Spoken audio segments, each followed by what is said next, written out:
ঠান্ডা? গরম না ঠান্ডা? গরম। তাহলে এই গরমে আজকে আমরা এমন কোন অপরাধ করব না যেই অপরাধ জাহান্নামের গরমে আমাদেরকে নিয়ে যায়, ঠিক না? এক তো গরম, আবার এই গরম দিয়ে যদি আমরা কোনো অপসংস্কৃতি গ্রহণ করি, এটা কি ভালো না আরো খারাপ? তিনটা গরম আমাদেরকে জাহান্নামের কথা স্মরণ করায়। বলেন তিনটা গরম, বলেন তিনটা গরম জাহান্নামের গরমের কথা স্মরণ করায়। বলেন এক নাম্বার গ্রীষ্মকালীন গরম, বলেন গ্রীষ্মকালীন, এই যে এখন গ্রীষ্মকাল না, এই গরম। দুই নাম্বার জ্বরের গরম। কিসের গরম? জ্বর ওঠে না আমাদের, এই জ্বরের গরম। তিন নাম্বার আগুন, আগুন দিয়ে রান্না করি না, আগুন। তাহলে এক নাম্বার গ্রীষ্মকালের গরম, এটা আগে শুনি আমরা। সহিহ বুখারীর বর্ণনা 539 নাম্বার হাদিস। এই হাদিসের বর্ণনাকারী আবু যর রাদিয়াল্লাহু তাআলা আন, তিনি বলেন, কুন্না মা'আন নবী সাল্লাল্লাহু আলাইহি ওয়াসাল্লাম ফি সাফার, আমরা রাসূলুল্লাহ সাল্লাল্লাহু আলাইহি সাল্লামের সাথে এক সফরে ছিলাম। ফারাদাল মুয়াজ্জিনু আইয়ুআদ্দিনা লিয-যুহরি, মুয়াজ্জিন সাহেব যোহরের নামাজের আজান দেওয়ার ইচ্ছা করলেন। আমি আবার বলছি, আবু যর গিফারি রাদিয়াল্লাহু তাআলা আনহু বলেন, আমরা রাসূলুল্লাহ সাল্লাল্লাহু আলাইহি সাল্লামের সাথে এক সফরে ছিলাম। মুয়াজ্জিন সাহেব যোহরের নামাজের আজান দেওয়ার ইচ্ছা করলেন। ফাকালা রাসূলুল্লাহ সাল্লাল্লাহু আলাইহি ওয়াসাল্লাম আবরিদ, রাসূলুল্লাহ সাল্লাল্লাহু আলাইহি সাল্লাম মুয়াজ্জিন সাহেবকে বললেন, আরে মেয়ে একটু ঠান্ডা হোক, এরপর আজান দাও, উত্তাপটা একটু কমুক, গরম একটু কমুক, তারপর তুমি আজান দাও। এই কথা বলার পর মুয়াজ্জিন সাহেব অপেক্ষা করতেছেন। কিছু সময় যাওয়ার পর সুম্মা আরাদাল মুয়াজ্জিনু আইয়ুআজ্জিনা, মুয়াজ্জিন সাহেব আবার আজান দেওয়ার ইচ্ছা করলেন। ফাকালা লাহু রাসূলুল্লাহ সাল্লাল্লাহু আলাইহি ওয়াসাল্লাম আবরিদ, রাসূলুল্লাহ সাল্লাল্লাহু আলাইহি সাল্লাম বললেন, আরে গরমটা একটু কমুক, একটু ঠান্ডা হোক, তারপর আজান দাও। কয়বার হলো? দুইবার। তাহলে আমরা এক সফরে নবীজির সাথে ছিলাম। মুয়াজ্জিন সাহেব যোহরের নামাজের আজান দেওয়ার ইচ্ছা করলেন। রাসূলুল্লাহ সাল্লাল্লাহু আলাইহি সাল্লাম বললেন, উত্তাপ একটু কমুক, গরমের তীব্রতা একটু কমুক, তারপর আজান দাও। মুয়াজ্জিন সাহেব কিছুটা সময় অপেক্ষা করলেন, এরপর তিনি আবার আজান দেওয়ার ইচ্ছা করলেন। নবীজি বললেন, আরে গরমের তাপ একটু কমুক, তারপর আজান দাও। এইভাবে বলার পর সাহাবারা বলেন, এক পর্যায়ে এমন হলো, হাত্তা রাআইনা ফাইআত তালুল, আমরা দেখলাম আমাদের আশেপাশের যে টিলাগুলা, ওই টিলার ছায়া আমরা দেখতে পাইলাম। তার মানে গরমের তাপ এখন কমছে। তখন মুয়াজ্জিন আজান দিলেন, এরপর আমরা যোহরের নামাজ পড়লাম। এখন এই হাদিস কেন বললাম? এবার নবীজি কি বলে দেখেন। রাসূলুল্লাহ সাল্লাল্লাহু আলাইহি সাল্লাম বলেন, সাহাবাদেরকে লক্ষ্য করে বললেন, শোনো তোমরা, ইন্না শিদ্দাতাল হাররি মিন ফাইহি জাহান্নাম, গরমের তীব্রতা এটা জাহান্নামের উত্তাপের অংশ। বলেন সবাই, গরমের তীব্রতা, বলেন জাহান্নামের উত্তাপের অংশ। তাহলে আমরা বর্তমানে যে গরমে আছি, এটা কিসের অংশ বলেন? তাহলে এই গরমটা আমাদেরকে কোন আগুনকে স্মরণ করায় দেয়? জাহান্নাম। এই তো মাশাআল্লাহ। তো রাসূলুল্লাহ সাল্লাল্লাহু আলাইহি সাল্লাম বললেন, ইন্না শিদ্দাতাল হাররি, গরমের তীব্রতা এটা মিন ফাইহি জাহান্নাম, জাহান্নামের উত্তাপের অংশ। ফাইদা ইশতাদ্দাল হাররু ফাবরিদুহা বিসসালাহ, নবীজি বলেন, যখন গরম প্রখর হবে, গরম যখন তীব্র হয়, তখন তোমরা নামাজটা একটু ঠান্ডা করে পড়বা। এর মানে গরমের তীব্রতা কমলে তোমরা নামাজ আদায় করবা। এই হাদিস থেকে আমরা শিখলাম যে গরমের তীব্রতা এটা জাহান্নামের উত্তাপের অংশ। অতএব গরমকালে চরম পর্যায়ের গরম হওয়াটা আমাদেরকে জাহান্নামের আগুনের কথা স্মরণ করায় দেয়। আল্লাহ, এই রুদ্রের মধ্যে আমরা আপনার কাছে পানাহ চাই, আপনি আমাদেরকে কবর এবং জাহান্নামের গরম থেকে হেফাজত। সহিহ বুখারীর 536 নম্বর হাদিস। এই হাদিসের বর্ণনাকারী আবু হুরায়রা রাদিয়াল্লাহু তাআলা আন, তিনি বলেন, قال رسول الله صلى الله عليه وسلم ইযা ইশতাদ্দাল হাররু ফাবরিদুহা বিস-সালাহ ফাইন্না শিদ্দাতাল হাররি মিন ফাইহি জাহান্নাম ইশতাকাতিন নার ইলা রাব্বিহা ফাকালাত আকালা বা'দি বা'দা ফাআদিনা লাহা বিনাফাসাইন নাফাসিন ফিশ-শিতা ওয়া নাফাসিন ফিস-সাইফ।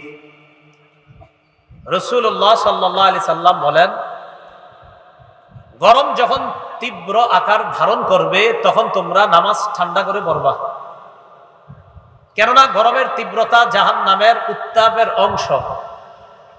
জাহান্নাম আল্লাহর কাছে অভিযোগ করে বলছে, আল্লাহ আকালা বাদি বা'দা, আল্লাহ আমার এক অংশ আরেক অংশরে খেয়ে ফেললো, গরমে এক অংশ আরেক অংশরে খেয়ে ফেললো। জাহান্নামে কেমন গরম চিন্তা করেন, জাহান্নাম আল্লাহরে অভিযোগ করে বলতেছে, আল্লাহ আমার এক অংশ আরেক অংশকে খেয়ে ফেলছে। মুসলমান একটু চিন্তার বিষয়, গরম গরমের ব্যাপারে অভিযোগ করে, গরম গরমের ব্যাপারে অভিযোগ। জাহান্নাম অভিযোগ করে বলতেছে, আল্লাহ আমার এক অংশ আরেক অংশরে খেয়ে ফেলছে। ফাআদিনা লাহা বিনাফাসাইন, আল্লাহ জাহান্নামকে দুইটা নিঃশ্বাস ছাড়তে বললেন। কয়টা নিঃশ্বাস? দুইটা। নাফাসিন ফিশ-শিতা ওয়া নাফাসিন ফিস-সাইফ, একটা নিঃশ্বাস শীতকালে, আরেকটা নিঃশ্বাস গরমকালে ছাড়তে বললেন। গরমকালে জাহান্নাম নিঃশ্বাস ছাড়ে, শীতকালে নিঃশ্বাস ছাড়ে। এজন্য শীতকালে যখন প্রচন্ড শীত হয় তো বুঝতে হবে যে জাহান্নাম নিঃশ্বাস ছেড়েছে ঠান্ডা, আর যখন প্রচন্ড গরম হয় তো বুঝতে হবে জাহান্নাম প্রচন্ড গরম নিঃশ্বাস ছেড়েছে। রাসূল বলেন, ফাহুয়া আশাদ্দু মা তাজিদুনা মিনাল হাদ্দি ওয়া আশাদ্দু মা তাজিদুনা মিনাজ জামহারির। এই শীতের কারণে শীতকালে তোমরা প্রচন্ড শীত অনুভব করো, আর এই প্রচন্ড গরম নিঃশ্বাসের কারণে গরমকালে তোমরা গরম অনুভব করো। তাহলে বলেন তো, গরমের এই উত্তাপ, এটা কিসের নিঃশ্বাস? বলেন জাহান্নামের। শীতকালে প্রচন্ড শীত, এটাও কিসের নিঃশ্বাস? যদিও মুহাদ্দিসিনে কেরামের এই হাদিস নিয়ে ব্যাখ্যা, কেউ হাদিসের সরাসরি অর্থ গ্রহণ করেন, কেউ রূপক অর্থ গ্রহণ করেন। যাই হোক, তাহলে বলেন তো, জাহান্নামের গরম আর দুনিয়ার গরম, দুনিয়ার বর্তমান প্রচন্ড গরম আমাদেরকে কোন গরমের কথা স্মরণ করায়া দেয়? আল্লাহ আমাদেরকে জাহান্নামের গরম থেকে বাঁচার তৌফিক দান করেন। আমরা সিজদা দেই জায়নামাজে কাপড়ের উপরে, দেই কিনা? কার্পেটের উপরে, কাপড়ের উপরে, জায়নামাজের উপরেও সিজদা দিই আমরা।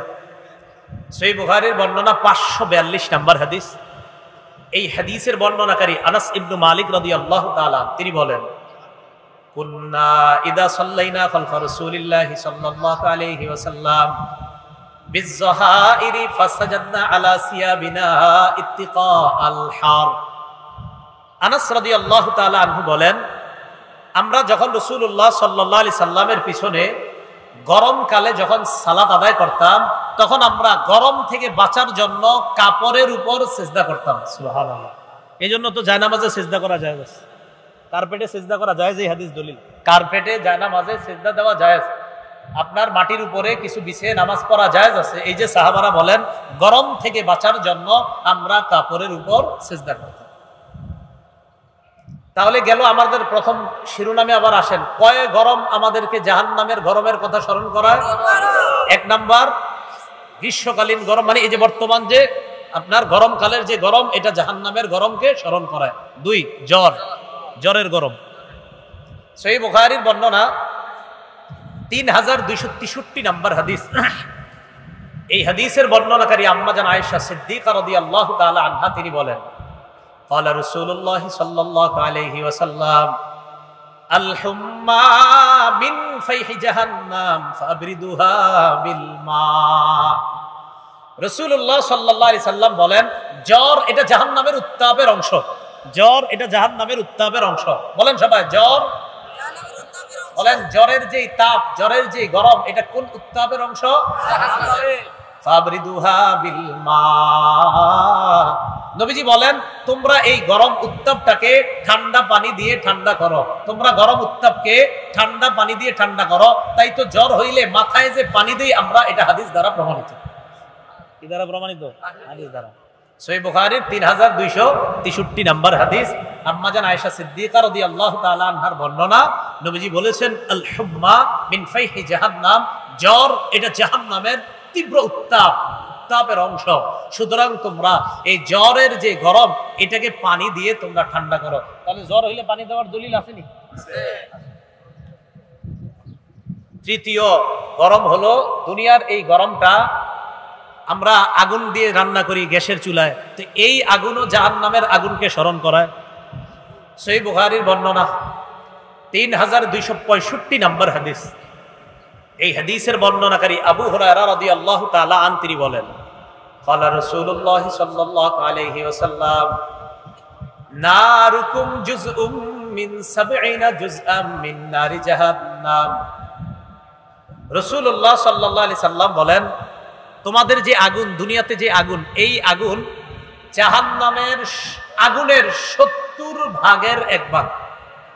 তোমাদের দুনিয়ার আগুন, বলেন দুনিয়ার আগুন জাহান্নামের আগুনের কয় ভাগের 1 ভাগ? হ্যাঁ, বলেন দুনিয়ার এই যে গরমকালের গরম, এটা কোন গরমকে স্মরণ করায়? জাহান্নামের। 2, জ্বরের গরম কোন গরমকে স্মরণ করায়? 3, দুনিয়ার আগুন, এই আগুনের গরম কোন গরমকে স্মরণ করায়? রাসূলুল্লাহ সাল্লাল্লাহু আলাইহি সাল্লাম বলেন, নারুকুম জুজউম মিন 70 জুজআম মিন নারি জাহান্নাম। তোমাদের এই আগুন জাহান্নামের আগুনের 70 ভাগের 1 ভাগ। তাইলা ইয়া রাসূলুল্লাহ, সাহাবাদের মধ্য থেকে প্রশ্ন করা হলো, ইন্নাহা লাকাফিয়া, হুজুর দুনিয়ার আগুনই তো যথেষ্ট, এই আগুন দিয়েই তো আল্লাহ জাহান্নামে জ্বালাইতে পারে, আবার এটারে এত ভাগ করা হলো কেন? নবীজি জবাব দিলেন, ফুদ্দিলাত বিতিসঈ ওয়া সিত্তিনা জুজআ। শোনো, দুনিয়ার এই আগুনের চাইতে জাহান্নামের আগুনটাকে 69 ভাগ বেশি আরো বৃদ্ধি করা হয়েছে। দুনিয়ার 1 ভাগ আর জাহান্নামের 69, এই হলো মোট 70। দুনিয়ার 1 ভাগ আগুনের তাপ আমরা সহ্য করতে পারি না। মুসলমান একটু চিন্তা করা দরকার যে ওই 70 ভাগ আগুন কিভাবে সহ্য করবে। তাহলে আমাদের তৃতীয় কথা, বলেন জাহান্নামের 70 ভাগের 1 ভাগ আগুন যে দুনিয়াতে, এই 1 ভাগ আগুন আমাদেরকে কত ভাগ আগুনকে স্মরণ করায়? জাহান্নামের 69 ভাগ আগুনকে স্মরণ করায়। আল্লাহ আমাদের সকলকে এই গরমের মধ্যে যেন জাহান্নামের গরম, কবরের গরমকে স্মরণ করে দুনিয়াতে থেকেই এই গরম থেকে বেঁচে এরপর কবরে যেতে পারি, আল্লাহ তৌফিক দান করেন। তাহলে ইউখরিজুনার রাসূলা ওয়া ইয়্যাকুম আন তুমিনু বিল্লাহি রাব্বিকুম, তারা রসুলকে এবং তোমাদেরকে মক্কা থেকে বের করে দিয়েছে, এগুলো তোমাদের মনে নাই? অপরাধ কি? আন তুমিনু বিল্লাহি রাব্বিকুম, শুধুমাত্র এই কারণে রসুলকে আর তোমাদেরকে বের করে দিয়েছে, তোমরা তোমাদের রব আল্লাহকে বিশ্বাস করেছো, আল্লাহর উপর ঈমান এনেছো, শুধুমাত্র এই কারণে রসুলকেও বের করেছে মক্কা থেকে, তোমাদেরকেও বের করেছে। যারা তোমরা এইভাবে বের করলো, তাদের সাথে আবার তলে তলে গোপনে কিসের বন্ধুত্ব? তাদেরকে বন্ধু বানাবে, এটা আল্লাহ নিষেধ করে দিলেন। বুঝে ঠিক কইতেছেন তো? বুঝতে হবে। তাহলে আল্লাহ এটা নিষেধ করলেন যে তাদের সাথে কোনো বন্ধুত্ব করবা না। এরপর আল্লাহ বলেন, ইন কুনতুম খরজতুম জিহাদান ফি সাবিলি, যেটার অনুবাদ আমি শুরুতে তুলছি, ইন কুনতুম খরজতুম জিহাদান ফি সাবিলি ইবতিগা মারদাতি। এতক্ষণ পর্যন্ত যেটা, এটা কেমন যেন জবাবুল শর্ত, আর ইন কুনতুম খরজতুম জিহাদান ফি সাবিলি এটা হলো শর্ত। অর্থাৎ যদি তোমরা আমার রাস্তায় জিহাদ করতে চাও আর আমার সন্তুষ্টি অর্জন করতে চাও, তাহলে তোমরা আমার শত্রু আর তোমাদের শত্রুকে বন্ধু হিসাবে গ্রহণ কইরো না, এমন বন্ধু চুপে চুপে সিডি পাঠাও, এমন বন্ধুত্ব করবা না। আল্লাহ আমাদেরকে কথাগুলা বোঝার তৌফিক দান করেন। এবার আল্লাহ বলেন, তুসিররুনা ইলাইহিম বিল মাওয়াদ্দাহ ওয়া আনা আ'লামু বিমা আখফাইতুম ওয়া মা আ'লানতুম। তোমরা যে গোপন বন্ধুত্ব করো, অথচ আমি জানি যা তোমরা গোপন করো, যা তোমরা প্রকাশ্যে করো, এটা কিন্তু আমি আল্লাহ জানি। وَمَن يَفْعَلْهُ مِنكُمْ فَقَدْ ضَلَّ سَوَاءَ السَّبِيلِ। তোমরা যারা মুমিন, তোমাদের মধ্য থেকে এমন যারা করবে, ফাকাদ দাল্লা সাওয়া আস-সাবিল, সে স্পষ্ট ভ্রষ্ট হয়ে যাবে, হেদায়েতের রাস্তা থেকে সে বিচ্যুত হয়ে যাবে, সঠিক রাস্তা থেকে সে বিচ্যুত হয়ে যাবে। ভাই কি শিখলাম? কাফেরদের সাথে গোপনেও বন্ধুত্ব রাখা যাবে না। আল্লাহ আমাদের সকলকে এই কথাগুলা বুঝে শুনে বর্তমান পরিস্থিতিতেও যেন আমরা খুব সতর্কতার সাথে ঈমানের উপর চলতে পারি, আল্লাহ তৌফিক দান করেন। এবার দেখেন আল্লাহ কি কয়। প্রথমে আগে আমগো কুমিল্লার ভাষায় একটু বলি, সেবে পাইলে কি বলি? সেবে পাইলে মানে কি? আজকে আপনারই কিছু কইলাম না, কারণ পায়ালই হুজুর ভালো আছেন, এক কাপ চা খান, পান খান। মনে মনে কি কই জানেন? হুজুর আজকে চা খাওয়াইতেছি কেন জানেন? আরেকদিন ধর্ম, এখন আপনার লোক বেশি, কিছু কইলাম না। এই পরে কি কই? সেবে পাইলে। আর কোরআনের অনুবাদটা হবে বাগে পাইলে। বাগে মানে বাগের ইয়াটা আমগো কুমিল্লার ভাষায় বললাম সেবে। আল্লাহ কয় গোপনে গোপনে যেই কাফেরদের সাথে তোমরা বন্ধুত্ব করো, ইয়াসকাফুকুম, যদি তারা তোমাদেরকে সেবে পায়, ইয়াসকাফুকুম, যদি তারা তোমাদেরকে বাগে পায়, মানে যদি হাতের নিচে কখনো পায়া যায়, এখন তো চুপে চুপে বন্ধুত্ব করো, যদি কখনো ওই যে আমরা বলি সেবে পায়, ইয়াকুনু লাকুম আ'দা, তোমাদের শত্রু হয়ে যাবে তারা, যাদেরকে গোপনে বন্ধু ভাবছো এতদিন, যখন তারা কোনো সুযোগ পাবে নগদ পল্টি মারে বন্ধু হয়ে যাবে। যাদেরকে নগদ পল্টি মেরে শত্রু হয়ে যাবে, যাদেরকে তোমরা চুপে চুপে বন্ধু ভাবতা, ইয়াকুনু লাকুম আ'দা, হঠাৎ একদম নগদ পল্টি মারবে আর নগদ শত্রু হতে দেরি করবে না। আল্লাহর কসম, অমুসলিম বেঈমান যাদেরকে আমরা অনেক সময় মনে করি তিনি মনে হয় আমার আপনজন, আবার চুপে চুপে তার সাথে সম্পর্ক যদি রাখতে চাই, আল্লাহ বলতেছেন মনে রাখবা, যদি বাগে পায়, যদি সেবে পায়, যদি একবার পাইতে পারে, নগদ তোমার শত্রু হবে, আমি আল্লাহ বলে দিলাম। নগদ পল্টি মারবে, আমি আল্লাহ বলে দিলাম। পল্টি মারবে, ইয়াকুনু লাকুম আ'দা, ইয়াকুনু লাকুম আ'দা, তারা তোমাদের শত্রু হয়ে যাবে। তাহলে কি শিখলাম? চুপে চুপেও যদি কোন ইসলাম বিদ্বেষী কোন অমুসলিম কাফেরকে আমি বন্ধু মনে করি, আল্লাহ কয় সুযোগ পাইলে নগদ তোমার শত্রু বানাবে। আর কি করবে? ওয়ায়াবসুতু ইলাইকুম আইদিয়াহুম ওয়া আলসিনাতাহুম বিসসু, তোমাদের দিকে দুটা কষ্টের জিনিস প্রসারিত করবে। বলেন কয়টা কষ্ট? এক, হাত দিয়া কষ্ট দিতে চাবে, দুই, জবান দিয়ে। এক, হাত প্রসারিত করবে মারার জন্য, অর্থাৎ শারীরিক কষ্ট দিবে তোমাদেরকে, ওয়া আলসিনাতাহুম বিসসু, আরেকটা হলো জবান দিয়ে তোমাদেরকে কষ্ট দিবে।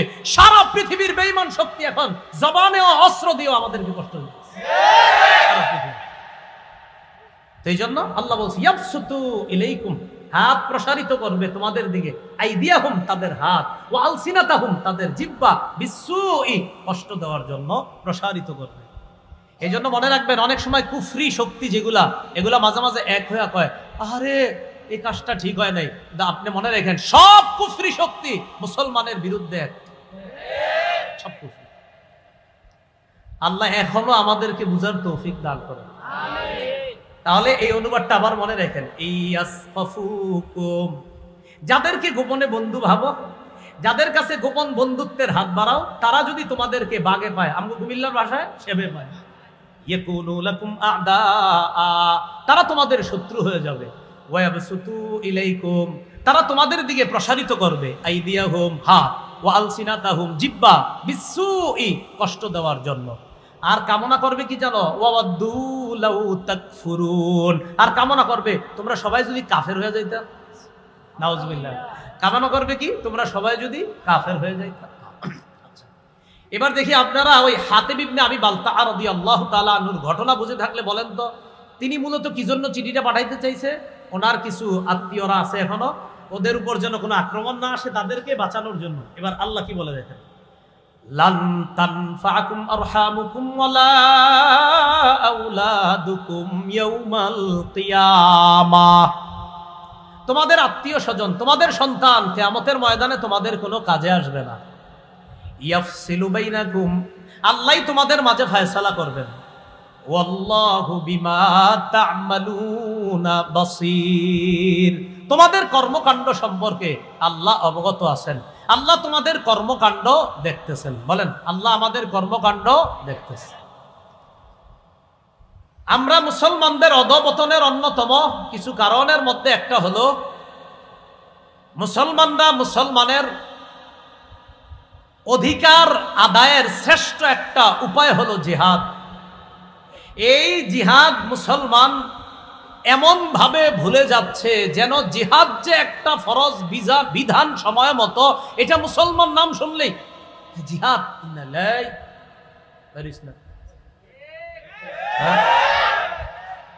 যে মাওলানা জুনায়েদ আল হাবিব সাহেব নাকি বলছে আগামীকাল আছে নবীর ইজ্জত নিয়ে কথা বলছে, একজন মিছিল আছে। হ্যাঁ আব্বা বলছিল তো গতকাল জুমার নামাজে, তোই আজকে হুজুর বলছে আমাদের এলাকাবাসী নিয়ে যাবে। হুজুর যাক, তুই যাইস না, বসে থাক, তোর বিকাল 5টা পর্যন্ত ঘর থেকে বেরোবি না, আল্লাহ বিল্লাহ কর।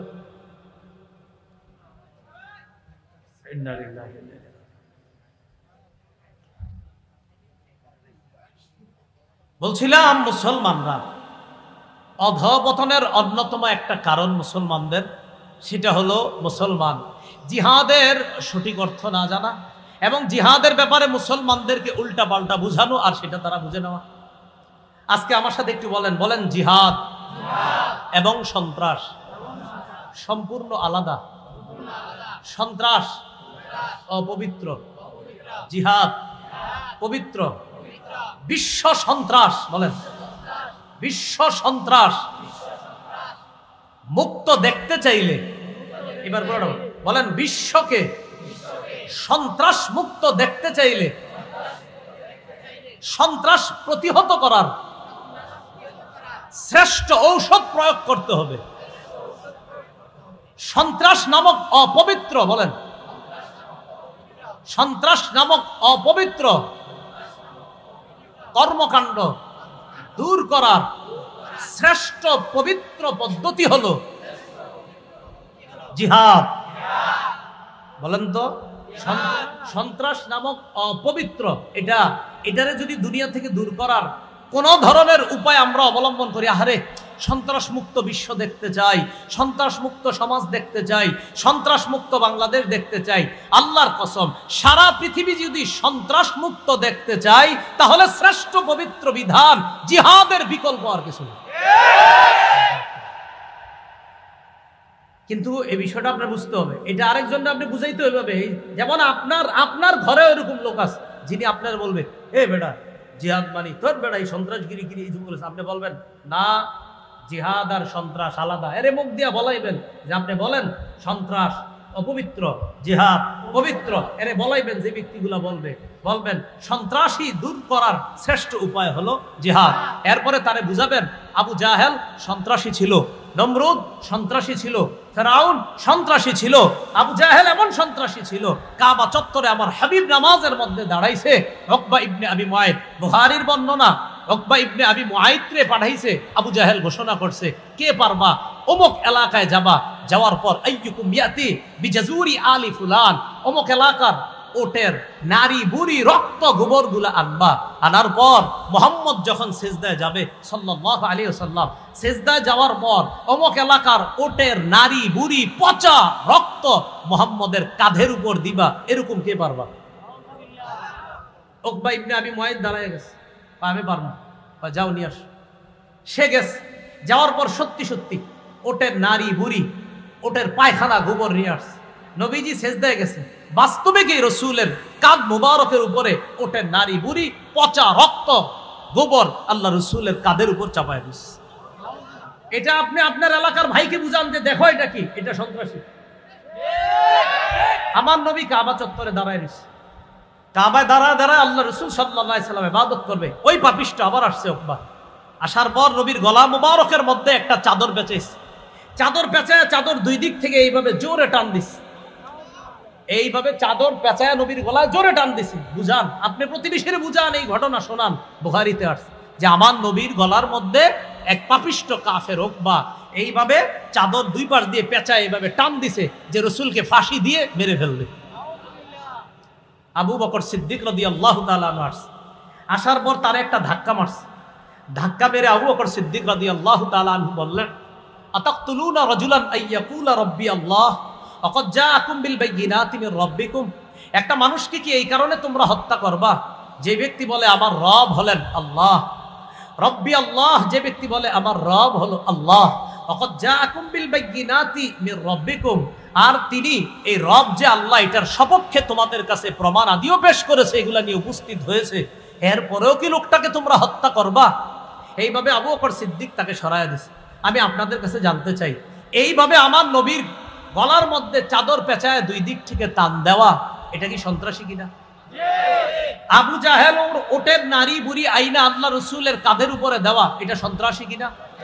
এইভাবে একদিন দুই দিন না, 1 বছর 2 বছর না, টানা 13 বছর রসুল আর সাহাবীদের উপর সন্ত্রাসী কর্মকাণ্ড চালিয়েছে কাফেররা। কয় বছর? তাহলে বলেন তো কি বুঝলাম আমরা? মুসলমানরা আগে আক্রমণ করছে না সন্ত্রাসী করছে কাফেররা 13 বছর? বলেন আক্রমণ কি আগে মুসলমানরা করছে না কাফেররা? কয় বছর? 13 বছর সাহাবা নবীর উপর এইভাবে অত্যাচার করছে। এরপর 13 বছর পর আল্লাহ আয়াত নাজিল করছে সূরা হজর 39-40 নম্বর আয়াত। আল্লাহ বলেন উযিনা লিল্লাযীনা ইউকাতালুনা বিআন্নাহুম যুলিমু, যাদেরকে আক্রমণ করা হচ্ছে উযিনা, এবার তাদেরকে জিহাদের অনুমতি দেওয়া হলো। উযিনা অনুমতি দেওয়া হয়েছে, লিল্লাযীনা ইউকাতালুনা যাদেরকে আক্রমণ করা হচ্ছে তাদেরকে জিহাদের অনুমতি দেওয়া হলো। কেন? বিআন্নাহুম যুলিমু, তাদেরকে জুলুম করা হয়েছে, তারা মাজলুম। এই তারা কারা? নবী আর সাহাবায়ে কেরাম। কত বছর? কত বছর? এইভাবে আপনি পাশের এলাকার লোকটারে বুঝান, বুঝাইয়া বলেন কাকা এই 13 বছর যে কাজগুলো করছে ঠিক হয়েছে? তখন বলবে না এগুলো তো অন্যায় হয়েছে, আবু জাহেল তো কামগুলো ঠিক করে নাই। তখন আপনি বলবেন এরপর আল্লাহ 13 বছর পর জিহাদের বিধান দিয়েছে এই সন্ত্রাস নামক অপবিত্রতা দূর করার জন্য।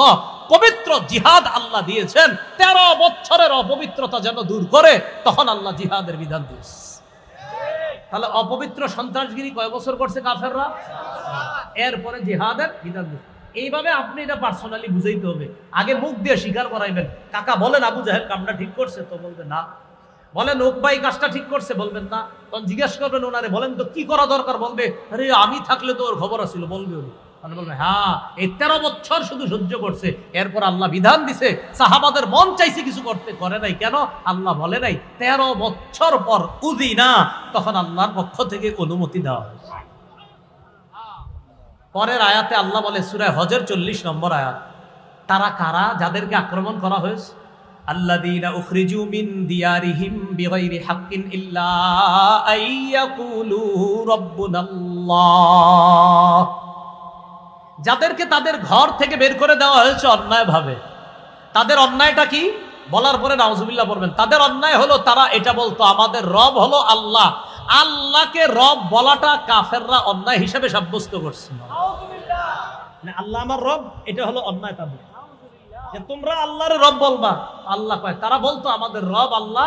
কাফেররা এটাকে অপরাধ সাব্যস্ত করে তাদেরকে মক্কা থেকে বের করে দিয়েছে। এবার আল্লাহ বলেন ওয়ালাউলা দাফউল্লাহিন নাস বা'দাহুম বিবা'দিল লাহুদ্দিমাস সাওয়ামি'ু ওয়া বি'উ ওয়া সালাওয়াতু ওয়া মাসাজিদু ইউযকারু ফীহা ইসমুল্লাহি কাসীরা। জিহাদের বিধান দেওয়ার মাধ্যমে আমি আল্লাহ যদি একজন মানুষের মাধ্যমে আরেকজন মানুষকে প্রতিহত না করতাম, মানে মুজাহিদদের মাধ্যমে যদি অপরাধীদেরকে আমি প্রতিহত না করতাম যুগে যুগে, লাহুদ্দিমাত সাওয়ামি'ু, তাহলে খ্রিস্টানদের যে ইবাদতখানা আশ্রম ধ্বংস হয়ে যেত। অর্থাৎ খ্রিস্টানরা যেই যুগে দুনিয়াতে ছিল, যখন তাদের শরীয়ত দুনিয়ার মধ্যে ছিল, যখন তারা হক পথে চলতো, তখন ওই জামানায়ও ইবাদতখানা ধ্বংস করার জন্য লোক ছিল। আল্লাহ বলেন আমি যদি জিহাদের বিধান না দিতাম, একদল মানুষের মাধ্যমে আরেক দলকে যদি প্রতিহত না করতাম, খ্রিস্টানদের আশ্রমগুলা ধ্বংস করে দেওয়া হতো। ওয়া বিয়াউ, বিয়াউল মালি হলো গির্জা, এই গির্জা ধ্বংস করে দেওয়া হতো। ওয়া সালাওয়াত, সালাওয়াত মানে ইহুদিদের উপাসনালয়, এগুলাও ধ্বংস করে দেওয়া হতো। ওয়া মাসাজিদু, মুসলমানদের মসজিদগুলাও ধ্বংস করে দেওয়া হতো। এজন্য আমি আল্লাহ জিহাদের বিধান দিলাম। কেন? যেন মুজাহিদরা অপরাধীদের থেকে এই জাতীয় ইবাদতগুলো খানা, এই ইবাদত যেখানে মুসলমানরা ইবাদত করবে, এগুলো যেন রক্ষা করতে পারে। তাই আমি যুগে যুগে জিহাদের বিধান দিয়েছি, একদল মানুষের মাধ্যমে আরেক দলকে প্রতিহত করেছি। তো বলছিলাম আল্লাহ পাক রব্বুল আলামিন ওই যে পবিত্র কোরআনে বলে তুসিরুনা ইলাইহিম বিল মাওয়াদ্দা ওয়া আনা আ'লামু বিমা আখফাইতুম ওয়া মা আ'লানতুম ওয়া মান ইয়াফআলহু মিনকুম ফাকাদ দাল্লা সাওয়াআস সাবিল ইয়াফকাফুকুম ইয়াকুনু লাকুম আ'দাআ। কাফেররা যদি তোমাদেরকে বাগে পায়, সেবে পায়, ইয়াকুনু লাকুম আ'দাআ, তারা তোমাদের শত্রু হয়ে যাবে। ওয়াবসুতু ইলাইকুম আইদিয়াহুম ওয়া আলসিনাতাহুম বিসসুই ওয়া ওয়াদ্দু লাউ তাকফুরুন। তারা তোমাদের বিরুদ্ধে তাদের হাত, তাদের মুখ তারা প্রসারিত করবে তোমাদেরকে কষ্ট দেওয়ার জন্য। লান তানফাকুম আরহামুকুম ওয়ালা আওলাদুকুম ইয়াউমাল কিয়ামাহ ইয়াফসিলু বাইনাকুম আল্লাহু বিমা তা'মালুনা বাসীর। তোমাদের আত্মীয়-স্বজন, তোমাদের সন্তান তোমাদের কোনো কাজে আসবে না কিয়ামতের ময়দানে। সেদিন তোমাদের মাঝে আল্লাহ ফয়সালা করবে, বিচার করবে। তোমরা যা করো আল্লাহ সব দেখেন।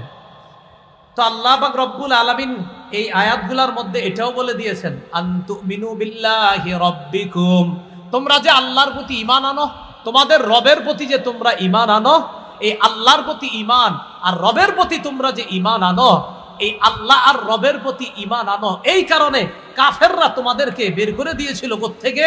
মক্কা থেকে। রাসূলকেও বের করেছে, তোমাদেরকেও বের করেছে।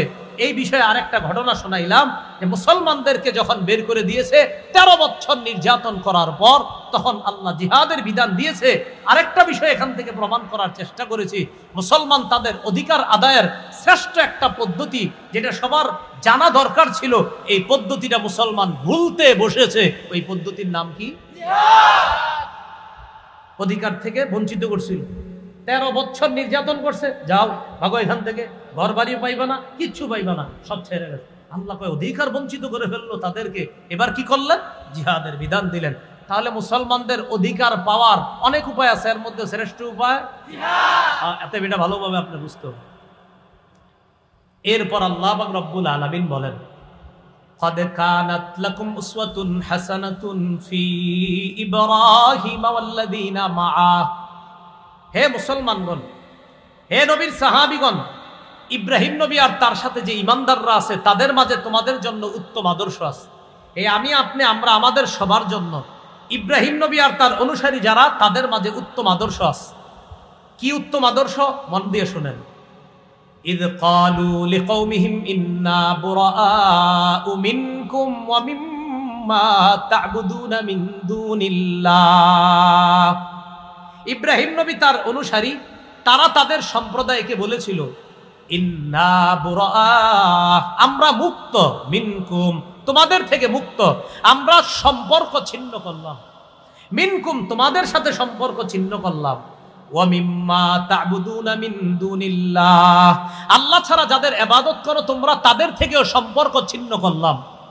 আল্লাহ কি বলতেছে দেখেন, ও মুসলমানরা, ইব্রাহিম নবী আর তার সম্প্রদায়ের মাঝে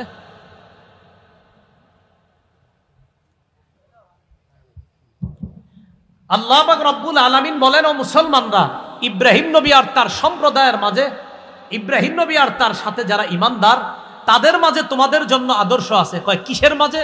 কয় যখন তারা তাদের সম্প্রদায়কে বলেছিল, হে আমাদের সম্প্রদায়, ইন্না বুরাআউ মিনকুম ওয়া মিম্মা তা'বুদুনা মিন দুনিল্লাহ, আমরা তোমাদের সাথে সম্পর্ক ছিন্ন করলাম, তোমরা যাদের ইবাদত করো আল্লাহ ছাড়া তাদের থেকেও সম্পর্ক ছিন্ন করলাম। আচ্ছা, আবার বুঝেন তো কি বলছে আল্লাহ? তোমাদের জন্য আদর্শ আছে। এই কথায় কোন কথা? ইব্রাহিম নবী আর তার জাতি, ইব্রাহিম নবীর সাথে ঈমানদাররা তাদের সম্প্রদায়কে বলছে, হে আমাদের সম্প্রদায়, আমরা তোমাদের থেকে সম্পর্ক ছিন্ন করলাম, তোমরা আল্লাহ ছাড়া যাদের ইবাদত করো তাদের থেকেও সম্পর্ক ছিন্ন করলাম। আল্লাহ কয় এই কথায় তোমাদের জন্য আদর্শ আছে। কি আছে তোমাদের জন্য? আদর্শ আছে। কাফারনা বিকুম, আমরা তোমাদের আকীদা বিশ্বাস অস্বীকার করি। ইব্রাহিম নবী ডাইরেক্ট বলে দিছে মূর্তি পূজারী যারা তাদেরকে, আমরা তোমাদের আকীদা বিশ্বাস অস্বীকার করি। ওয়া বাদা বাইনানা ওয়া বাইনাকুমুল আদাওয়াতু ওয়াল বাগদাউ আবাদা, আমাদের মাঝে আর তোমাদের মাঝে শত্রুতা এবং বিদ্বেষ আবাদা, চিরকালের জন্য প্রকাশ হয়ে গেছে। কাফারনা বিকুম, আমরা তোমাদের আকীদা অবিশ্বাস করি। ওয়া বাদা বাইনানা ওয়া বাইনাকুম, আমাদের মাঝে আর তোমাদের মাঝে স্পষ্ট হয়ে গেছে আল আদাওয়াত, শত্রুতা, আল বাগদা, বিদ্বেষ, আবাদান, চিরকালের জন্য। বেঈমানদেরকে মুসলমানরা এই কথা বলা, ও বেঈমানরা শোনো, তোমাদের সাথে কোনো সম্পর্ক নাই, তোমরা যাদের ইবাদত করো তাদের সাথে আমাদের কোনো সম্পর্ক নাই, তোমাদের আকীদা বিশ্বাস আমরা অস্বীকার করি, আমাদের মাঝে আর তোমাদের মাঝে শত্রুতাও স্পষ্ট, বিদ্বেষ স্পষ্ট, তোমাদের সাথে আমাদের সাথে শত্রুতা চলবে, বিদ্বেষ চলবে। কতদিন জানো? হাত্তা তুমিনু বিল্লাহি ওয়াহদা, যতদিন এক আল্লাহকে আল্লাহ বলে না মানবা, যতদিন এক আল্লাহকে আল্লাহ বলে না মানবা। এই কথায় অনেক শিক্ষা, তাওহীদের শিক্ষা, যে তাওহীদবাদীরা, ইমানদাররা, তাওহীদবাদীরা, ইমানদাররা, বিশ্বাসীরা অবিশ্বাসীদেরকে এই কথা বলা। ইব্রাহিম নবী যেমন বলেছিল, তোমাদের সাথে আমাদের কোনো সম্পর্ক নাই, তোমরা যাদের ইবাদত করো তাদের সাথে আমাদের কোনো সম্পর্ক নাই, তোমাদের সাথে আমাদের সাথে শত্রুতা বিদ্বেষ চলবে আবাদা, চিরকালের জন্য। কতদিন? হাত্তা তুমিনু বিল্লাহি ওয়াহদা, যতদিন এক আল্লাহকে আল্লাহ বলে বিশ্বাস না করবা। কি ঠিক বুঝছা? ঠিক না? না বুঝছা?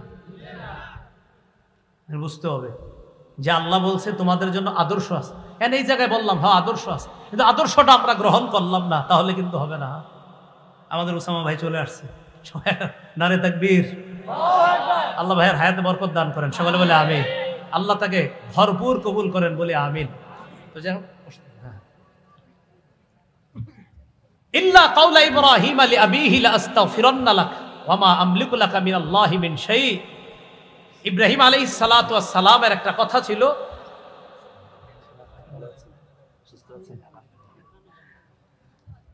ইল্লা কাউলা ইব্রাহিম লি আবিহি লা আস্তাগফিরান্না লাক ওয়া মা আমলিকু লাকা মিনাল্লাহি মিন শাই। ইব্রাহিম নবী তার বাবার ব্যাপারে বলেছিলেন, লা আস্তাগফিরান্না লাক, আব্বা আপনার জন্য আমি ইস্তেগফার পাঠ করব। ওয়া মা আমলিকু লাকা মিনাল্লাহি মিন শাই, আমি আমলিকু লাকা মিনাল্লাহি মিন শাই, আপনার ব্যাপারে আমি নিজের পক্ষ থেকে কোনো ক্ষমতা রাখি না, তবে আমি আপনার জন্য আল্লাহর কাছে ইস্তেগফার পাঠ করব। তবে এখান থেকে একটা কথা মনে রাখা, কাফের বাবার জন্য ইস্তেগফার পাঠ করার বিষয়টা এখন কিন্তু আর না। সূরা তওবা আবার এই বিধান রহিত হয়ে গেছে, মা কানা লিনাবিয়্যিন ওয়াল্লাযীনা মা কানা লিন্নাবিয়্যি ওয়াল্লাযীনা আমানু আইয়াস্তাগফিরু লিল মুশরিকিনা ওয়ালাউ কানু উলি কুরবা। নবীর জন্য এবং ঈমানদারদের জন্য বৈধ নয় আইয়াস্তাগফিরু লিল মুশরিকিন, যে তারা মুশরিকদের জন্য ইস্তেগফার পাঠ করবে, এটা তাদের জন্য বৈধ নয়। বাকি ইব্রাহিম আলাইহিস সালাতু ওয়াস সালামের ব্যাপারে মুফাসসিরিনে কেরাম লিখেছেন, উনি ওনার বাবার ব্যাপারে যে বলছিলেন যে আমি আপনার জন্য ইস্তেগফার পাঠ করব, পরে ইব্রাহিম নবী জীবদ্দশায় বুঝতে পেরেছিলেন না আমার বাবার কপালে তওবা নাই, আমার বাবা আল্লাহর চিরশত্রু, তখন তিনি আবার তার বাবার জন্য তখনই আর ইস্তেগফার তিনি করতেন না। মুফাসসিরিনে কেরামের কেউ কেউ লিখেছেন তিনি তখনই এটা থেকে ফিরে এসেছেন। বাকি তিনি প্রথমে বলেছিলেন, আব্বা লা আস্তাগফিরান্না লাকা, আমি আপনার জন্য ইস্তেগফার পাঠ করব, আমি আপনার জন্য ক্ষমা প্রার্থনা করব। তো মুফাসসিরিনে কেরামের কেউ কেউ লিখেছেন তিনি তার জীবদ্দশাতেই বুঝতে পেরেছিলেন আব্বা আল্লাহর চিরশত্রু, আব্বা আর ঈমান আনবে না, তার কপালে তওবা নাই, তখন তিনি এটা থেকে ফিরে এসেছেন। আর সূরা তাওবার মধ্যেও আছে যে নবীর জন্য, ঈমানদারদের জন্য উচিত না, বৈধ নয় কোনো মুশরিকের জন্য ইস্তেগফার পাঠ করা। যাই হোক, এই সূরার এতটুকু যা শুনলাম আমরা সূরা মুমতাহিনা, খুব ভালো করে আমরা শুনি। কাফেরদের সাথে গোপনে বন্ধুত্ব রক্ষা করা যাবে? চিঠি লেখা যাবে চুপে চুপে? এটা আল্লাহ আমাদেরকে বলে দিলেন, আমার শত্রু আর তোমাদের শত্রু যারা, তাদেরকে এমন বন্ধু বানায় না যে বন্ধুত্বের খাতিরে তাদেরকে চিঠি পর্যন্ত তোমরা পাঠায় দাও। মনে রাখবা, ইয়াত কফুকুম, মনে আছে না আমগো কুমিল্লার ভাষায় অনুবাদটা, যদি সেবে পায়, আর অনুবাদ হলো যদি ভাগে পায়, আর আমাদের কুমিল্লায় বলে যদি সেবে পায়। এই কাফেররা তোমাদেরকে, যাদেরকে গোপনে বন্ধু ভাবতেছো, ইয়াত কফুকুম, যদি তোমাদেরকে বাগে পায়, হাতের নিচে যদি কোনোভাবে পায়, ইয়াকুনু লাকুম আদা, তাহলে তোমাদের শত্রু হয়ে যাবে। আর আমি বললাম পোল্টি মারতে সময় নেবে না। ওয়াবসুদু ইলাইকুম আইদিয়াহুম ওয়া আলসিনাতাহুম বিসসুই, তারা তোমাদের দিকে প্রসারিত করবে হাত আর তাদের জিহ্বা, এই দুই জিনিস প্রসারিত করবে তোমাদেরকে কষ্ট দেওয়ার জন্য। ওয়াওয়াদ্দু, কামনা করবে, লাউ তাকফুরুন, তোমরা সবাই যদি কাফের হয়ে যাইতা, এরকম কামনা তারা করবে। আল্লাহ আমাদের সকলকে। আর একটা বিষয়ের মাঝখান থেকে বলেছিলাম, অপরাধ কি ছিল? নবীরে বের করে দেওয়া আর মুসলমানদেরকে বের করে দেওয়া অপরাধ ছিল কাফেরদের কাছে। কেন তারা ঈমান আনছে, এই ছিল অপরাধ। এটার বলতে গিয়ে বলেছিলাম মুসলমানদের অধপতনের অন্যতম একটা কারণ, মুসলমান তাদের অধিকার আদায়ের শ্রেষ্ঠ একটা পদ্ধতি আজ ভুলতে বসেছে প্রায়, সেটার নাম জানি কি? তো এই বিষয়গুলো আমরা শিখতে হবে, জানতে হবে। আর ওই যে চা দোকানের সামনে মুরব্বীরে বুঝাইতে হবে, আবু জাহেলের ঘটনাটা বলতে হবে, ওকবার ঘটনা বলতে হবে, বইলা বলতে হবে, কাকা ওকবা কাজটা ঠিক করছে, আবু জাহেল কাজটা ঠিক করছে, বলেন এই কাজটা অন্যায় হয়েছে না, এটা সন্ত্রাসগিরি হয়েছে না? চাচাই বলবে, আমি থাকলে তোর খবর আছিল, উনি বলবেন হ্যাঁ, এই যে আপনি বলতেছেন খবর ছিল, সাহাবীদেরও মন চাইতো জবাব দিত, কিন্তু জবাব দিত না, কারণ আল্লাহর পক্ষ থেকে তখন শুধু ধৈর্য আর সংযমের শিক্ষা একটুকুই দেওয়া হয়েছিল।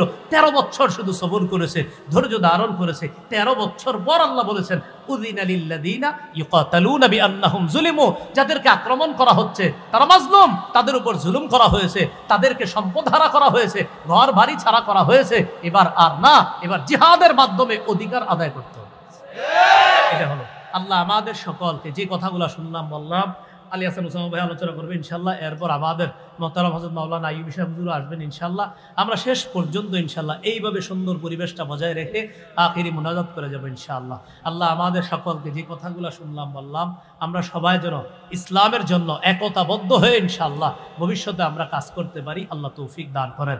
আমিন। ওয়া আখিরু দাওয়ানা আলহামদুলিল্লাহি রাব্বিল আলামিন। আসসালামু আলাইকুম ওয়া রাহমাতুল্লাহি ওয়া বারাকাতুহু।